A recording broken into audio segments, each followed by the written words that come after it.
जंगल की गहराई में एक कहानी पुरानी है। जंगल का राजा जो सब पे भारी है, उसकी दहाड़ में छिपा संदेश है सारा। मैं भी बाघ है अनुभूति का नारा। मैं भी बाघ, मैं भी बाघ, हाँ मैं भी बाघ, मैं भी बाघ, मैं भी बाघ, हाँ मैं भी बाघ। अपनी शक्ति को पहचान, बचाएंगे हम ये पर्यावरण, ये वन। अपनी शक्ति को पहचान। ये बह रहा पानी कि ये पहले से ही बह रहा होगा?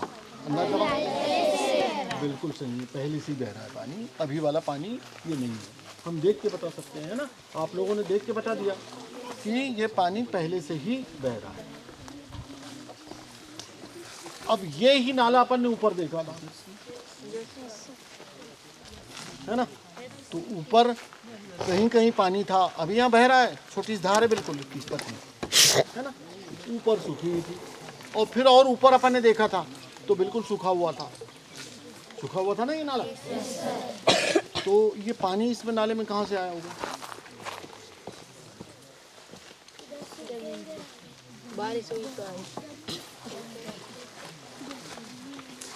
बारिश हुई तो आया। और जल्दी बताओ, जल्दी बताओ। हैं? कहाँ से आया होगा पानी? हाँ, अच्छा, चलो ये पानी जो है कहाँ से आया था ये बताते हैं आपको। पहले तो ये बताएं कि आप वर्षा कैसे होती है मालूम है क्या? जल चक्र क्या होता है मालूम है? जल चक्र पढ़ा है? तो जल चक्र क्या होता है भाई?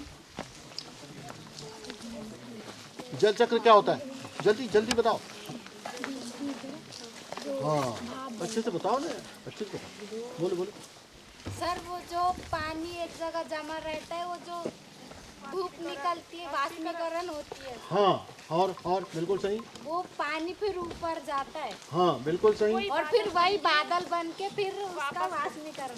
बिल्कुल सही। इसको कहते हैं अपन जल चक्र। दो चॉकलेट। तो क्या है ये कि जो पानी जहाँ पर भी जमा होता है, ज़्यादातर समुद्र में जमा होता है पानी। तो समुद्र का पानी वास्तव में क्या है, ये समुद्र का ही पानी है, जितना इधर भी आता है वो। तो समुद्र का पानी क्या होता है कि जो गर्मी सूरज की किरणें पड़ती है ना, उसके कारण क्या होता है, वाष्प बन के ऊपर उड़ता है और वो बादल के रूप में फिर ऊपर संग्रहित होता है, बादल बन जाती है। ठीक है ना? और इधर ध्यान देंगे आप लोग, बादल बन के वो संघनित हो जाते हैं। अब बादल हवा की दिशा में उड़ते हैं, जिधर जिधर हवा चलती है ना उधर जाते हैं। और पानी कहाँ पर गिराते हैं? ज़्यादा जहाँ पर पेड़ पौधे होते हैं वहाँ पहले गिराते हैं और ज़्यादा गिराते हैं पानी। जहाँ पर पेड़ पौधे हरियाली ज़्यादा होती है वहाँ पर ज़्यादा पानी गिराते हैं और पहले गिराते हैं। तो ऐसा क्यों होता है भाई? जहाँ पर पेड़ पौधे ज़्यादा होते हैं वहाँ पर क्यों गिराते हैं पानी? वहाँ क्यों गिरता है पानी ये वाला? जल्दी बताओ। क्योंकि पेड़ वर्षा कर रहे थे। तो कोई जादू है क्या उनके पास? अच्छे से बताओ।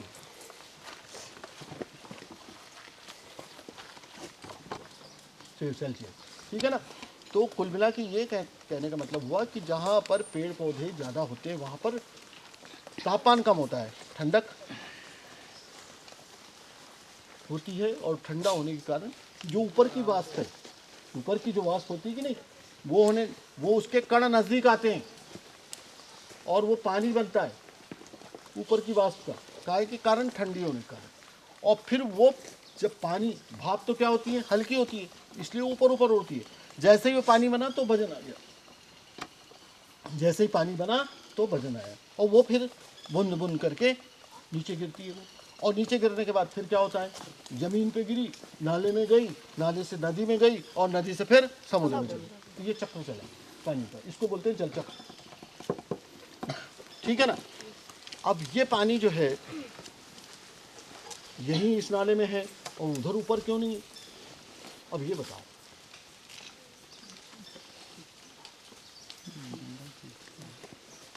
नहीं बता पा रहे? चलिए, तो ये इधर झाड़ दिख रहे हैं आपको, इधर भी झाड़ दिख रहा है ना, झाड़ पेड़ दिख रहा है ना। तो पानी जब गिरता है,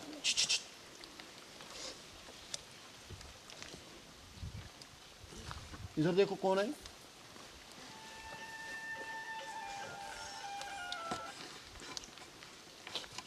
इधर झाड़ है, इधर झाड़, पानी गिरा। तो पानी गिरता है तो पहले कहाँ पर गिरता है? पत्तों पर गिरता है। पत्तों पर गिरा ना, तो पत्तों पर गिरने के कारण उसका वेग कम हो जाता है। वेग कम हुआ तो क्या होता है, धरती पर वो बूंद बूंद करके टपकता है और फिर धरती के अंदर चला जाता है वो। अगर मान लो तेजी से आएगा तो सीधा बह के चला जाएगा। उसकी स्पीड कौन कम करते हैं? पत्ते कम करते हैं, डालियाँ कम करती है, और वो नीचे धरती में आता है और अवशोषित धरती में समा जाता है ना।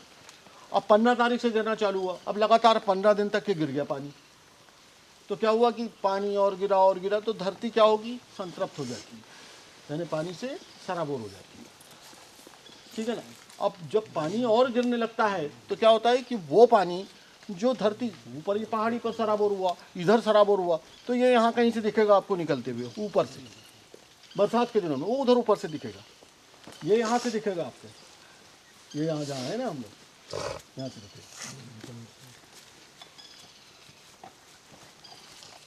तो कैसे क्या बोलते हैं उसको? पज्जर। क्या बोलते? पज्जर बोलते हैं, झिर क्या बोलते? यहाँ की भाषा में क्या बोलते? झिर। तो झिर बनती है, वो झिर से ऐसे निकलता है, उधर से भी झिर से। अब जब तक के बरसात है तब तक के तो वो कहीं ऊपर से भी झिर निकलेगी, वहाँ से झिर बन जाएगी वहाँ, क्योंकि उधर भी पानी सरोवर है पूरी धरती, समझ गए ना, उधर सरोवर। अब जैसी बरसात खत्म हुई तो पानी मतलब सूरज की किरणें, यानी पानी तो बंद हो गया, तो सूरज की किरणें पड़ती हैं धरती पर, तो धीरे धीरे तपाती है, तो उसका पानी का बाष्पीकरण होता है, ऊपर उठता है ना। तो पहले 1 फीट गया, 2 फीट गया, 5 फीट सूखा, फिर वो धीरे धीरे नीचे जाता है। तो अगर मान लो 5 फीट या 10 फीट सूखे पर चले गया वो, तो वो 10 फीट वाली जो नीचे से झिर निकलती है वो बंद हो जाएगी। फिर और नीचे गया तो फिर और बंद हो जाएगी। फिर यहाँ तक के सूख गया तो ये वाली झिर बंद हो जाएगी। इधर तक के सूख गया तो वहाँ वाली झिर बंद हो जाएगी। अब अभी झिर कहाँ है? वो दिख रही है वो झिर। तो वहाँ तक के पानी में अभी मतलब धरती में नमी है और धरती वहाँ तक की संतृप्त है, सरोवर है ना, इसलिए वो पानी जो है, अतिरिक्त पानी जो है वो नीचे से आ रहा है। ठीक है ना। और ये नाला जो है किस में मिलेगा? जाके नदियों में मिलेगा ना। नदियों में हैं या नाले हैं, वो सारे के सारे जंगल से निकलते हैं, है ना। तो ये पानी को सबसे महत्वपूर्ण है नीचे पहुंचाना। अगर मान लीजिए पहाड़ियों पर पेड़ पौधे अगर ना हो, मान लीजिए कि नहीं है, तो पानी गिरा तो क्या होगा? तेजी से पानी तो धरती के अंदर बिल्कुल नहीं जाएगा, तेजी से आएगा। और क्या होगा? वो तो बह जाएगा। और क्या होगा? इसके अलावा क्या होगा? और कुछ करेगा? पानी नहीं मिलेगा। हाँ, नहीं मिलेगा, ठीक है। और उसका क्या होगा? पहाड़ का क्या होगा? किसने बोला मिट्टी बहने लगी? ये लो चॉकलेट, उसकी मिट्टी भी बहेगी, यानी कि मिट्टी बुरी तरह से बहेगी। ठीक है ना। और वो कहाँ आके मिलेगी? नदी और नालों में है। तो हमारे नदी नालों में जो डो होते हैं कि नहीं, डो जानते हो ना, जहाँ हम नहाते हैं मवेशी। तो गांव में कोई स्विमिंग पूल नहीं होता ना, तो तैरना वरना हम सब वहीं सीखते हैं, मवेशी वहीं पानी पीती है। तो वो डोहो भी हमारे उथले हो जाएंगे, तो फिर हम कहाँ तैरेंगे? एक प्रश्न तो ये भी आता है ना, मवेशी का पानी कहाँ पे लाएंगे? तो वो अगर पहाड़ मतलब पेड़ पौधे नहीं रहेंगे तो ऐसा, और पानी नीचे नहीं जाएगा। अच्छा, अब नीचे नहीं जाएगा तो क्या होगा? ये पानी दर दर आ बह गया, ये आपके नाले सूख जाएंगे 2 महीने 3 महीने में। अगर पानी नीचे गया है तो ये पानी देखो अभी तक के बह रहा है ना। और घना जंगल होता तो ये और दिनों तक के टिकता है पानी। ठीक है ना। और यही पानी हमारे जो कुओं में झिर रहती ना, वो भी यही पानी। तालाबों में जो बंद तालाब होते हैं ना, उनमें भी यही पानी। और डैमों में भी यही है, क्योंकि जो डैम बड़े बड़े बनते हैं ना, तो उनमें भी यही झिर का पानी आता है। हालांकि क्या उसमें कृत्रिम रूप से रोक के उसको पानी को रोक लेते हैं, तो वो अच्छा। इसके साथ साथ क्या होगा कि अगर मान लो हमारे पेड़ पौधे नहीं रहे और नदी नालों में मिट्टी आई और वो फिर कहाँ जाती है, जिन अगर मान लो इन पे डैम बना है तो डैम में जाएगी, तो डैम की जो है उम्र कम हो जाएगी, उसमें सिल्ट भरा जाएगी, उथले हो जाएंगे वो, है ना। तो लेकिन सबसे बड़ी बात यह है कि जितनी भी नदियाँ हैं, तालाब है, कुआं, यहाँ से जंगल से निकलती है। तो पेड़ पौधे घने इसलिए ज़रूरी है क्योंकि उनके ज़िंदा रहने के लिए, अब जैसे कन्हान है और पेंच नदी है हमारी, पहले मतलब 90 तक के, लगभग 89-90 तक के हमेशा बहते रहती थी पूरे साल, अब नहीं बहती। लोग बोलते हैं कारण उसका ये है कि वो सिंचाई होती है, ऐसा कुछ नहीं है, सिंचाई तो होगी, लेकिन सवाल ये है कि पतझड़ उसकी बंद होगी ना, जो आपकी झीलें हैं वो बंद हो गई। वो बंद क्यों हुई कि आपके पेड़ पौधे नष्ट हो गए, इस वजह से, क्योंकि पानी अंदर नहीं जा रहा है। अब जो पानी को प्राकृतिक रूप से धरती के अंदर अवशोषित करने वाले कौन हैं? पेड़ पौधे, उसके अलावा कोई भी नहीं है। अच्छा, अब आप यहीं पर ही देख लो, बैठे बैठे देख, ये यहाँ पर ये लोग बैठे हुए हैं, ये क्या है? ये बना हुआ क्या बना हुआ है? अब हम लोग जो यहाँ बैठे हुए हैं, तो ये देखिए आप, ये क्या बना हुआ है? बंधा। ना अभी बताया ना किसी ने, बंधा बना हुआ। अब ये बंधा बना था तो जब ये मेरे को लगता है 20-25 साल पुराना बंधा होगा ये। जी। और एक यहाँ पर भी बना हुआ है, ये बना है ना वहाँ। अच्छा, इसको क्या करते हैं मालूम? कहीं कहीं मतलब बहुत ज़्यादा तीखा तेज़ ढाल होता है ना, तो वहाँ पर नियम का पालन नहीं हो पाता है, लेकिन सामान्य तौर पे जैसे ऐसा ढाल है, तो ये जो नीचे वाला जो बंधा बना हुआ है ना, तो इसका ऊपर का भाग, टॉप है ना, जितना ऊंचा है उतना इसका नीचे वाला भाग आना चाहिए, ये बराबर होगा किसका? वो है वो वाला, उसका टॉप यानी ऊपरी सतह, और इसकी नीचली सतह, ये दोनों एक लेवल में होंगे, है ना। ये तो खैर बताया मैंने। बच्चों, सबसे पहले एक नारा लगाओगे, जितना भी सर ने बताया उसका अर्थ क्या है? बोलो, वन ही जीवन है ना? मैं बोलूँगा वन ही, आप लोगों को बोलना जोर से, वन ही जीवन है, वन ही जीवन है, वन ही जीवन है। ठीक है। अभी अपन लोग सब प्यारे बच्चे, स्कूल के सभी बच्चे जो है जंगल में बैठे हैं। कहाँ बैठे हैं? जंगल में। तो जंगल को क्या कहते हैं? वन। तो ये वन जीवन क्यों है, इसके बारे में सर ने अभी जो आदरणीय शिवरे साहब ने आपको बहुत सारी चीज़ें बताई, है ना। मैं क्षमा चाहता हूँ, सभी बच्चों से थोड़ा देर से आया। एक्चुअली क्या है, वो एक वीसी चल रही थी आज 12 से 12:30, उसकी अनुभूति की, तो वो वीसी अटेंड करके फिर निकला। तो अब आप सभी बच्चों को ये पूरी तरह से मालूम होना चाहिए कि अगर ये जंगल है, जब तक ये जंगल खड़ा है, जब तक ये जंगल बना हुआ है, तब तक हमारी सांसें चलती रहेंगी। क्यों? Very good. ये जो पेड़ पौधे हैं, अगर ये मान लीजिए एक उदाहरण, आग लग जाए, भूकंप आ जाए, पूरा जंगल नष्ट हो जाए, एक भी पेड़ अगर धरती पे नहीं बचा तो क्या होगा? क्या होगा? हमें ऑक्सीजन नहीं मिलेगा। और ऑक्सीजन क्या होता है? ऑक्सीजन ही हम जो सांस लेते हैं, उसमें ऑक्सीजन अंदर हम लेते हैं, हमारे फेफड़ों में जो हवा भरती है उसमें ऑक्सीजन अवशोषित होती है, और वही हमारे रक्त संचार को साफ करती है और हमारा शरीर चलता रहता है। तो हमारा जीवन काहे पे निर्भर है? ऑक्सीजन पे। अगर वातावरण से ऑक्सीजन समाप्त हो गई तो हम सब जीवित नहीं रह पाएंगे। ये बात समझ में आ गई बच्चों सबको? Yes sir. तो ये ऑक्सीजन कहाँ से मिलती है हमें? पेड़ों से। तो पेड़ कहाँ पे हैं? अपने घर के अंदर पेड़ है क्या? नहीं। खेत में है, घर में भी है, बाड़ी में लगे हैं। और जंगल, सबसे बड़ी चीज़ है जंगल। अगर ये जंगल रहेगा, जंगल बना रहेगा, तभी हम लोग। तो आप लोगों को अभी से, मतलब जो है, आप आगे जाके आप लोग जो है बड़े अच्छे काम करोगे, बड़े अधिकारी बनोगे। कोई डॉक्टर बनेगा, कोई इंजीनियर बनेगा, कोई हवाई जहाज चलाएगा, कोई ट्रेन चलाएगा, कोई बस चलाएगा, कोई कुछ भी करेगा, कोई खेती करेगा। समझ गए ना? तो आप ये समझ लो कि कोई भी काम आप बड़े होके करोगे तो कोई भी काम छोटा नहीं है। पर यदि आप अच्छे से पढ़ लिख के मन से पढ़ोगे, मस्ती नहीं करोगे, ज़्यादा मस्ती करो पर थोड़ी सी करो, है ना। तो ज़्यादा मस्ती नहीं करोगे, पढ़ाई में ध्यान दोगे, अच्छे से पढ़ लिख लोगे, तो आपको बहुत अच्छे पद पे मतलब आप जा सकते हो। कोई पुलिस बन जाएगा, कोई डॉक्टर बन जाएगा, कोई नर्स बन जाएगा, कुछ ना कुछ बनना चाहते हो कि नहीं चाहते हो? Yes sir. है कि नहीं? सबके मन में इच्छा है। मैं अभी सबसे पूछूंगा तो सब अलग अलग बताएंगे। कोई बोलेगा कि मैं वन विभाग में जाना चाहता हूँ, चोर को पकड़ना चाहता हूँ, कोई पुलिस बनना चाहेगा, है ना, कोई वैज्ञानिक बनना चाहेगा, कोई डॉक्टर बनेगा, ठीक है, कोई टीचर बनना चाहेगा। टीचर आए हैं कोई? कहाँ है आपके टीचर? गुरुजी कहाँ है?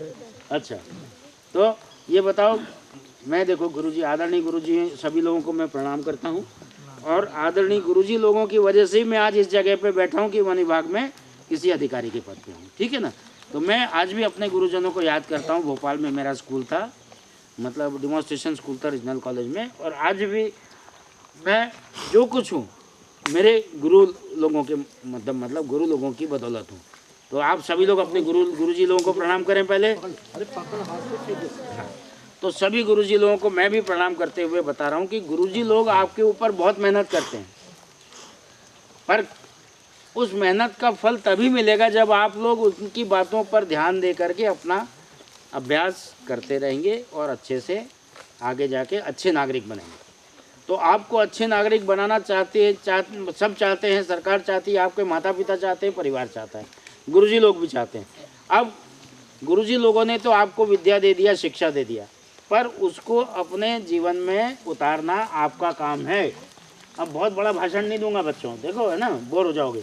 तो आपको सिर्फ इतना बता रहा हूँ कि आप जो कुछ भी बनना चाहते हो, कुछ भी बनो, कुछ भी काम करो, सब काम अच्छे हैं, पर वन के प्रति, पर्यावरण के प्रति आपका जो मन में जो लगाव है वो बनाए रखो। मेरी बात समझ गए? Yes sir. आपको इतना दूर जंगल में ला करके बिठाने का मतलब कि आप लोग कोई बोल सकता है कि हमको क्यों परेशान कर रहे हैं, ये गुरुजी लोगों को परेशान कर रहे हैं, ये वन विभाग वाले पागल हैं, है ना। हम लोग कुछ पागल भी हैं, ऐसा सही है, पर हम लोग किस लिए पागल हैं? जंगल को बचाने के लिए।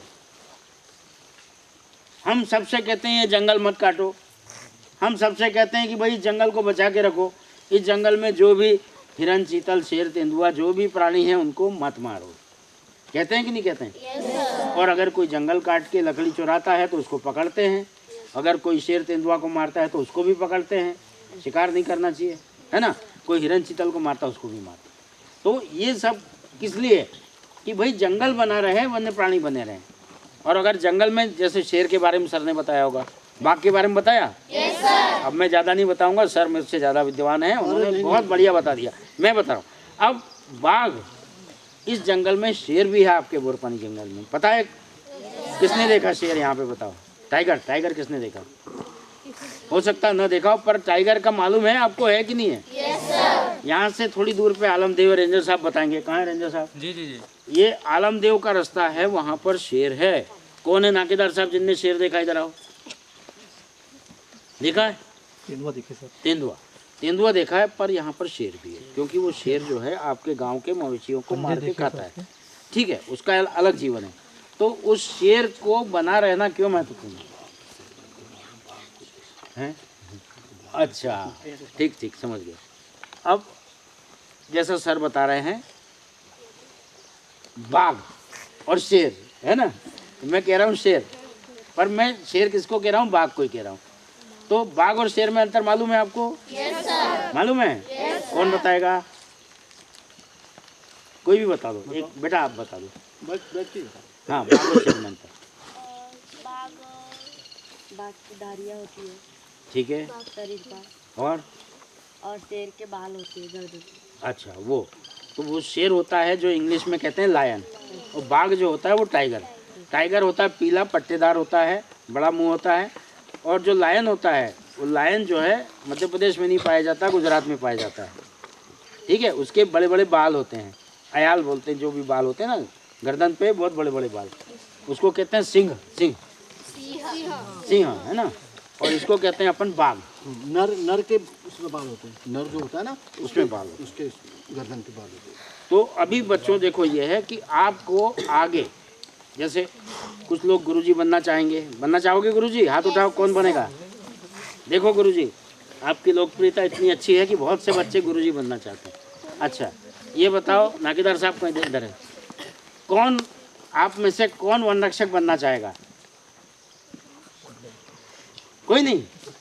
अरे अरे वाह वाह वाह, देखो देखो, वन रक्षक भी बहुत महत्वपूर्ण पद है। देखो वन रक्षक हैं, डिप्टी साहब हैं, बोड़के जी कहाँ है, दिख नहीं रहे। हाँ आ जाओ बोड़के जी। रेंजर साहब आप भी आ जाओ, हैं आ जाओ। ये बोड़के जी आ गए। तो आप वन विभाग वालों को देखते हो कि नहीं देखते हो? Yes sir. तो वन विभाग वाले जो ये वन रक्षक हैं, डिप्टी रेंजर साहब हैं, वनपाल साहब हैं, ये लोग सब वन की रक्षा करते हैं और वन की रक्षा करने के लिए रात दिन मेहनत करते हैं। और अगर ये लोग रात दिन मेहनत नहीं करें तो ये जंगल ना बचे। आप समझ गए ना? तो इस जंगल को बचाने के लिए ये लोग मेहनत करते हैं। तो आपके मन में अगर जंगल के प्रति, वन के प्रति प्रेम है तो आप लोग भी कोई वन विभाग में काम करना चाहोगे? फिर से हाथ उठाओ, कौन बनेगा? ये बताओ रेंजर साहब कौन बनोगे? ये रेंजर साहब देखें, इनके देखो 3 फूल लगे हैं, बहुत बड़ा पद है इनका। ये साहब भी बहुत साल रेंजर साहब रह चुके हैं, मैं भी बहुत साल रेंजर साहब रह चुका हूँ। उसके बाद हम लोग एसडीओ बने। एसडीओ कोई बहुत बड़ी पोस्ट नहीं है, पर सबसे बड़ी पोस्ट वर्दी वाली हमारी रेंजर साहब है। अगर आप रेंजर साहब बनोगे, वन रक्षक बनोगे, तो आपको वैसी वर्दी मिलेगी, ठीक है? एक बैच लगेगा, फूल नहीं रहेगा। अब अगर आगे काम पद और पदोन्नति होगी तो डिप्टी रेंजर बनोगे। एक रास्ता और है, अगर आप बीएससी कर लेते हो, उसके बाद मध्य प्रदेश पीएससी की परीक्षा दोगे तो सीधे रेंजर साहब बन सकते हो, ठीक है? तो ये एक बहुत मतलब आनंददायक पद है, बहुत मतलब एडवेंचर है इसमें। एडवेंचर मतलब बहुत साहस का काम करना पड़ता है, बड़े बड़े काम करना पड़ते हैं। तो रेंजर साहब लोग का पद अच्छा है। तो अगर आप लोग वन विभाग में जाना चाहोगे तो स्वागत है सभी बच्चों का। अब मैं अंतिम बात पे आता हूँ। जैसा कि गुरुजी लोग आपको पढ़ा रहे हैं, सबसे बड़ा महत्व है विद्या का, ठीक है? तो सबसे पढ़ाई से अपना ध्यान कभी नहीं हटाना। इस दुनिया में आप लोगों को जैसे नैतिक शिक्षा वगैरह देते हैं गुरुजी, है ना? तो नैतिक शिक्षा ये होती है कि आपको अपने माता पिता का सम्मान करना है, गुरुजनों का सम्मान करना है, और जो भी आपके बड़े हैं उनका सम्मान करना है और उनसे अच्छी चीज़ें सीखना है। देखो इस दुनिया में क्या होता है, आप देखते हो ना, जब पिक्चर देखे हो कभी? हैं? पिक्चर में एक होता है हीरो, एक होती है हीरोइन, होती है ना, और एक होता है विलेन। विलेन कौन होता है? जो गलत काम करता है, जो दुष्ट होता है, जो उनके प्रति दुष्टता रखता है। ये हमारी जो पृथ्वी है ना, इसमें जितने भी जीवन चलते हैं, जितने भी जीवन, चाहे वो वनस्पतियों का हो, चाहे वो इसका जीव जंतु हो, वो सारे के सारे एक दूसरे से जुड़े हुए हैं। कैसे जुड़े हुए हैं कि सबसे पहले इधर ध्यान देंगे आप लोग। इधर ध्यान क्यों जा रहा है आपका?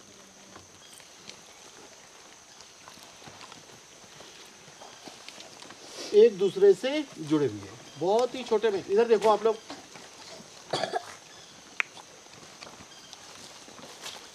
संक्षिप्त में मैं बता रहा हूँ आपको। तो जुड़े हुए, कैसे जुड़े हुए देखिए। और इसमें सब पूरा जमीन पर्यावरण है ना। तो आपको अभी बताया था ना पहले कि जमीन से पेड़ पौधे क्या क्या लेते हैं, आप ही ने बताया था मुझको। हाँ, ये सब लेते हैं, वो खाते हैं। फिर उसके बाद में क्या है कि उसको शाकाहारी खाते हैं, शाकाहारी के बाद में उनको मांसाहारी खाते हैं। अब ये सबके सब जब मरते हैं ना, क्या होता है, सबके सब मरते हैं, है ना, एक दिन सबको मरना है। वो फिर सड़ते हैं और फिर वो जमीन में चले जाते हैं। तो ये ऐसा चलता रहा। इधर क्या बात है भाई, इधर उधर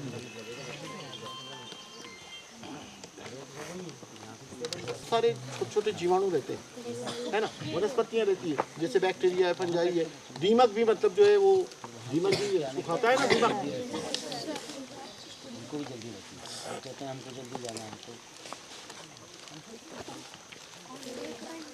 हाँ, दीमक भी, दीमक क्या खाता है, लकड़ी खाता है कि नहीं, लकड़ी को सड़ाता है ना, लकड़ी को दीमक, है ना। तो लकड़ी में क्या होता है, सेलुलोज होता है, सेलुलोज पाया जाता है उसमें। और सेलुलोज को पचाने वाला एकमात्र कौन है, दीमक। दीमक भी पचाता है उसको, और फिर वो मिट्टी अच्छी ह्यूमस बनाता है। और फिर ये सारे के सारे जो सड़ाते हैं कि नहीं, बैक्टीरिया फंजाई वगैरह बताया, बैक्टीरिया फंजाई छोटे छोटे जीवाणु और वनस्पतियाँ होती हैं, वो सड़ाते हैं। तो वो धरती में होना बहुत ज़रूरी है। और ये सड़ाते कब है, जब पानी गिरता है तब, यानी नमी में वो सक्रिय हो जाते हैं और गर्मी के दिनों में जमीन के अंदर रहते हैं। अभी कहाँ सड़ रहा है, नहीं सड़ रहा है ना। जब मतलब जो है वर्षा होगी तब ये सड़ेगा, ठीक है ना। तो क्या होता है कि जैसे ज़मीन में यहाँ पर सबसे पहले क्या है, ये घास वगैरह है ना, पेड़ पौधे वगैरह, शाकाहारी आ गए, है ना। तो बताया मैंने। तो यहाँ जंगल में कौन है, सबसे ऊपर कौन जा रहा है, सबसे ऊपर जो सबसे पहले बाद में खा के और फिर नीचे आ रहा है, जल्दी बताओ। इसको बोलते हैं खाद्य श्रृंखला बोलते हैं, फूड चेन भी बोलते हैं। ये ऊपर कौन जा रहा है, ऊपर मतलब ऊपर जाने की बात नहीं कर रहा है, ऊपर तो सबको जाना है।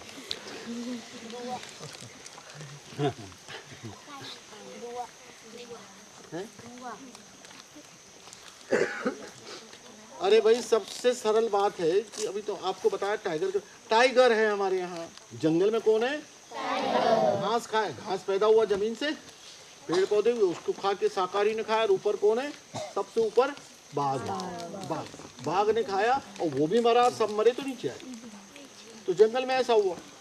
हमारे खेत में कैसा हुआ, खेत में मतलब कीड़े आते हैं, कीड़े लगते हैं, फसल उगाते हैं, उनको पक्षी खाते हैं, वो सब मरते हैं। तो फिर वो नीचे चले गए, फिर सड़ गए, फिर मिट्टी बन गई।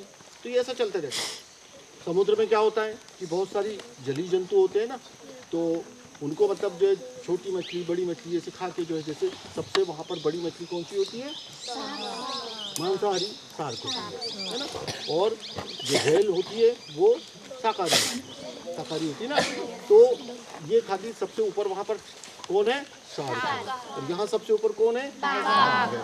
अब जैसे रेगिस्तान है, तो रेगिस्तान में छोटी छोटी जो जहरीली छिपकलियाँ होती है और भी छोटे छोटे, वहाँ पर तो वनस्पति बहुत कम पाई जाती है ना। वहाँ बताया ना मैंने, जीवन क्या होता है, घटित है, वहाँ जीवन नहीं, ठीक है। तो वहाँ पर सबसे टॉप पे कौन है, वहाँ एक लकड़बग्गा होता है या चील या गिद्ध होते हैं, इससे ज़्यादा नहीं, ठीक है। वहाँ बर्फीले पहाड़ों पर क्या होता है, जहाँ बर्फ गिरती है वहाँ पर हिम क्या बोलते हैं उसको, तेंदुआ, बर्फीला जो होता है ना, स्नो लेपर्ड बोलते हैं उसको, तेंदुआ होता है। और सफ़ेद भालू होता है वहाँ पर, सबसे टॉप पे होता है। भालू देखा किसी ने, काला भालू देखा नहीं, काला भालू नहीं देखा। अरे नहीं पाया, अरे है ना भालू, नहीं इस जंगल में है, भालू लेकिन है। देखा नहीं होगा। इस जंगल में ही भालू है। क्यों भाई रेंजर साहब कहाँ गए? हाँ सर, अपने भालू था ना, अपने भालू है ना सर इधर, ये रामूडाना की तरफ। तो भाई ये विश्वा साइड से सब काला भालू नहीं देखा किसी ने? अच्छा, भालू का नाच देखा कभी? अच्छा, वो भालू का नाच आजकल बंद हो गया। पहले क्या होता था, एक मदारी आता था, वो डब डब डब डब डमरू बजाता था, फिर उसके बाद बोलता भालू का नाच देख लो। सब बच्चे देखते थे, हमने देखा बचपन में। आप लोगों को नहीं देखने मिला होगा, क्यों गुरुजी, आप लोगों ने देखा है क्या? देखा है। पर वो भालू का नाच जो है ना, भालू लेके आता था, वो काला भालू, बड़े बड़े बाल वाला, ऐसा ऐसा चलता था और यूं यूं करता था भालू, और नाचता भी था, मालूम है। तो वो नाच हमने बचपन में देखा है। आप लोगों का भाग्य में नहीं है देखना, क्योंकि अब वो बंद हो गया। समझ गए ना? तो वो भालू मदारी आता था, मदारी समझते हो? तो मदारी भालू लेके आता था, नहीं पता किसी को? अच्छा, मदारी बंदर लेके आता था, ये मालूम है? तो मदारी भालू भी लेके आता था, आज से 15-20 साल, 20-25 साल पहले। तो वो जो है ना, वो भालू का नाच हमने देखा। तो अब वो क्या है, भालू वन्य प्राणी है और एक मतलब उच्च श्रेणी का प्राणी है, वो शेड्यूल 1 का। तो अब वो भालू को बांध के नहीं ले आ सकता, उस अगर ले जाएगा तो वो उसको पकड़ लिया जाएगा। कौन से गुरुजी ने भालू का नाच देखा है, बताओ? देखा है कि नहीं? तो ये बच्चों ने नहीं देखा, क्योंकि अब वो करीबन 20 से 25 वर्ष हो गए, 20-25 साल पहले का। तो हमको याद है, हम तो बचपन में छोटे थे ना आपके जितने, तो जहाँ पे डमरू बजाता हम भालू का नाच देखने दौड़ दौड़ के जाते थे। किसी भी प्राणी, वन्य प्राणी को बंधक बना के रखना, तोते को भी बंधक बना के रखना, बंदर को भी बंधक बना के रखना, ये वन अपराध की श्रेणी में अब आता अपराध है। हो गया है। कोई नहीं रखता, हाँ, है ना। तो ये जो जीवन चल रहे थे, मैं बता रहा था आपको, तो ये बर्फ में अलग चलते हैं भैया, रेगिस्तान में अलग चलते हैं, पानी में अलग चलते हैं, समुद्र में अलग चलते हैं, नदियों में अलग चलते हैं। जैसे हमारा चंबल है, चंबल में सबसे ऊपर कौन है, कोई बताएगा? चंबल नदी में क्या पाई जाती है? चंबल नदी में एक विशेष प्रकार का जीव, बहुत बड़ा जीव है वो, मगर। बिल्कुल सही, किसने बोला? मगर। तो बहुत ही होशियार है। ये चॉकलेट ये लो। तो वहाँ पर सबसे ऊपर कौन है, मगर है या घड़ियाल? घड़ियाल और मगर में अंतर बताओ कोई, जल्दी बताओ भाई। घड़ियाल और मगर दोनों उधर ही पाए जाते हैं। घड़ियाल का मुंह मतलब लंबा होता है, है ना, छोटी सरल भाषा में है। और मगर का मुंह लंबा नहीं होता। उसकी जो ऊपर की स्किन होती है ना, जो चमड़ी होती है, ये जो हमारा साज होता है ना, साज देव, इसकी छाल की जैसी होती है, उसको क्रोकोडाइल बार बोलते हैं, है ना। तो वो तो ऊपर वहाँ पर कौन है? अब ये हमारी ये नदी है, यहाँ पर कौन सी होगी? थोड़ी सी जो बड़ी मछली होगी वो सबसे ऊपर होगी, या इसको पक्षी जो खाते हैं वो ऊपर होंगे, है ना। तो ये इस तरह से सब इसको बोलते हैं ना, जो चलता है ये, जैसे पानी में चला तो पानी में क्या है, पानी में काई होती ना, तो काई को जलीय जंतु ने खाया, वो उसको फिर मांसाहारी ने, उसको उस जलीय जंतु को मांसाहारी जंतु ने खाया, वही है ना। फिर बड़ी मछली, छोटी मछली, वो चला गया, उसको पक्षियों ने खाया, वो सब फिर मतलब वही आए तो मिट्टी में आए, यानी वो चक्र वहाँ चला, ठीक है ना। तो सब ये चक्र यानी क्या है, इसको कहते हैं हम खाद्य श्रृंखला। खाद्य मतलब खाने, जो खाद्य श्रृंखला कहलाती है। अब देखिए आगे की कक्षा में आएंगे तो सीखेंगे। अब देखिए सर 1 मिनट ले लूँ क्या? अच्छा, मेरे को याद आया, जैसे मदारी बताए थे ना, तो मदारी जैसा सपेरा, जानते हो सपेरा क्या होता है? देखा है किसी ने सपेरा? क्या करता है? सांप को पकड़ता है। और क्या करता है फिर? बीन बजाता है। हाँ, वो करके बजाता है ना, वो लेके आता है पिटारे में रख के। तो वो क्या करता है, वो सांप को बंधक बनाता है और लेके आता है। फिर वो नाग पंचमी को लेके आता था, है ना, नाग को दूध पिला दो, नाग को दूध पिला दो, बोलता था कि नहीं? किसी ने देखा है? अब आजकल दिखता है क्या वो? क्यों नहीं दिखता? पता नहीं। अब वो क्या है, वो सांप को जो है ना, नाग जो है वो भी वन्य प्राणी है। नाग को पकड़ के बंधक बनाना, उसको जगह जगह प्रदर्शन करना और उसको सताना, ये भी अपराध हो गया है। तो अब नाग को, सांप को नहीं मार सकते, ठीक है। अगर आपको भी कभी दिखता है तो सांप को अपने रास्ते जाने दें, उसको मारना नहीं है, वो वन्य प्राणी। अगर किसी नाग को और या अजगर को आपने मार दिया तो आपको पकड़ लिया जाएगा। इसलिए आप वो जो है उसको पकड़ के पिटारे में रख के दिखाना और पुंगी बजा के वो नाग को दूध पिला दो, वो भी बंद हो गया। अब सपेरा लोग नहीं आते हैं, समझ गए ना? क्यों नहीं आते हैं? क्योंकि नाग जो है वन्य प्राणी हो गया है, ठीक है, उच्च श्रेणी का वन्य प्राणी है, उसको मार नहीं सकते। तो सर अपन मेरे ख्याल से चलते चलते बता दें हम इनको, क्योंकि भोजन का टाइम हो रहा है। अपन चलते हैं, ज़्यादा टाइम लगेगा, तो बहुत शॉर्ट में जो है मैं चलो। अभी मैं क्या बता रहा था आपको, ये सब प्राणी, वन्य प्राणी जितने भी जीव है वो सब जुड़े हुए हैं। अब जैसे कि हम कहते हैं कि सर्प हमको मतलब जो है क्या करता है, काटता है ना। तो सर्प हमारे लिए कैसे मतलब फायदेमंद है और क्यों होना जरूरी है? वो क्या करता है, दूसरा काम क्या करता है, वो चूहों को खाता है। ध्यान से सुनेंगे आप लोग, चूहों को खाता है। यानी प्रकृति जो है कभी भी किसी की अति को बर्दाश्त नहीं करती। ज़्यादा हम भी ज़्यादा हो जाएंगे तो हमको किसी न किसी से मतलब मानव को भी जो है वो कैसे न कैसे समाप्त करेगा, है ना। तो इसी तरह से अगर सर्प ज़्यादा होंगे तो उसके लिए पक्षी बनाए होंगे। चील होता है, फिर क्या होता है, मोर, है ना, ये पक्षी उसको खाते हैं। और सर्प के लिए, मेंढक के लिए कौन है? इसके लिए, चूहों के लिए और सांप है। और कौन है? बिल्ली है ना। अब जैसे मान लीजिए कि हमारे छोटे, अब मच्छर है, मच्छर क्या करता है मालूम है? मच्छर हम सोचते कि कुछ भी नहीं करता, मच्छर सिर्फ काटता है और मलेरिया फैलाता है। वो भी जो है, जो परागण जानते हो क्या? परागण यानी दो फूलों के बीच में जो है ना, परागकण को ला के मतलब जो है, मैंने मेल फ्लावर से फीमेल फ्लावर में छोड़ना, ओरी तक के, और उसका बीज बनना, ठीक है ना, इसको कहते हैं परागण, ठीक है ना। तो जो जितने भी कीट होते हैं उनमें मच्छर भी ऐसा है कि वो जो है उनको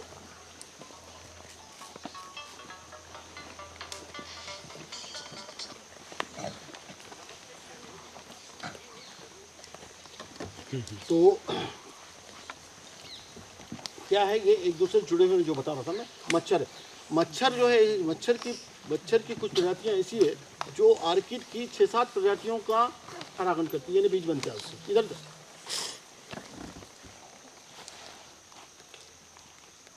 कुछ दिक्कत ही चल रही है, कोई बच्ची हंस रही, क्यों हंस रही?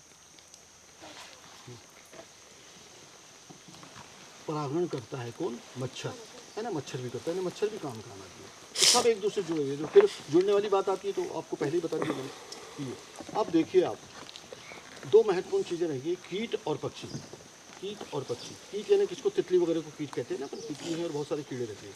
ये कीट जो है हम क्या कर रहे हैं अभी, हम जब कीट लगते हैं तो हम फसलों में क्या डाल रहे हैं, सफाया डाल रहे हैं और कीटनाशक डाल रहे हैं, उनसे मर रहे हैं कीट, है ना। और वो कीट को खा के कौन मर रहे हैं, पक्षी मर रहे हैं, है ना। तो प्राकृतिक रूप से कीट अगर ज़्यादा होते हैं तो कीट को ज़्यादा उसको कम करने वाला या बैलेंस करने वाला कौन है, पक्षी।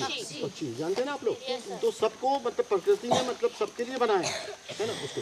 अब पक्षी क्या करते हैं, उनको बैलेंस करते हैं। उसके अलावा पक्षी का क्या काम है, बीजों को फैलाते हैं। पक्षी बीज को फैलाते हैं, मतलब खा लेते हैं, विस्तार कर देते हैं, फिर वो जगह जगह फैलते हैं।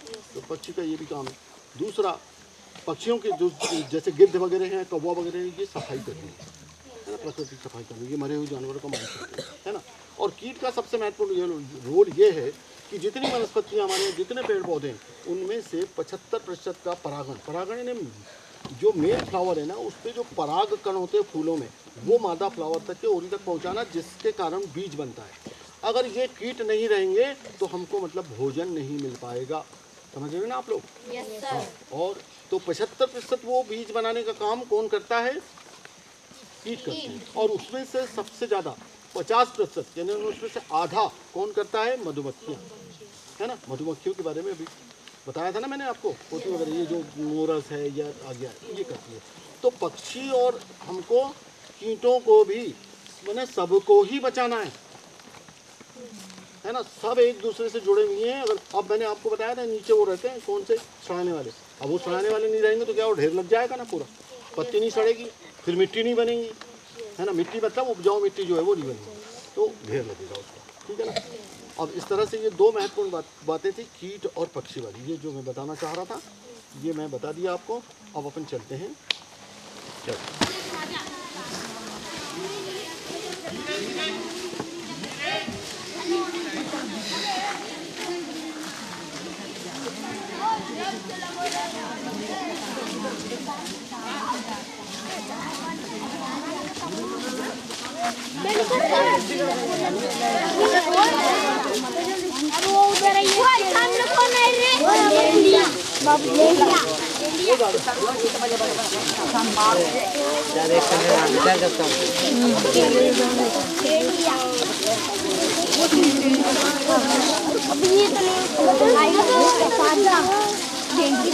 उसका लिखना